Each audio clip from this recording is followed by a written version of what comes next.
త్వరలోనే ఏపీలో ఎన్నికలు ఉండటంతో అన్ని పార్టీల నాయకులు ప్రచారంలో వేగం పెంచారు. తమదైన శైలిలో విమర్శలు, కౌంటర్లు ఇస్తున్నారు. అయితే ఈ నేపథ్యంలో ఏపీ సీఎం జగన్ పై పవన్ కళ్యాణ్ ఘాటు విమర్శలు చేయగా, ఆ విమర్శలు ప్రస్తుతం ఈ టాపిక్ నెటింట హాట్ టాపిక్ గా మారింది.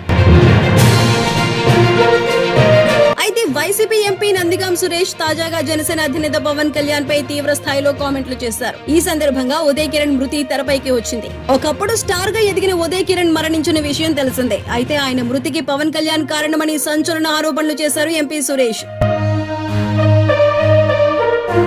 సినిమా యాక్టర్ ఉదయ్ కిరణ్ ఎలా మరణించారో పవన్ కళ్యాణ్ చెప్పాలంటూ ప్రశ్నించారు. ఉదయ్ కిరణ్ ను అన్ని రకాలుగా అడ్డుకొని తనకు సినిమా ఆఫర్లు రాకుండా చేసి పూర్తిగా ఒత్తిడికి లోనయ్యేలా చేశారని, దీంతో ఉదయ్ కిరణ్ మరణించారని, అలా ఆయన చావుకు పవన్ కారణమంటూ విమర్శించారు ఎంపీ సురేష్.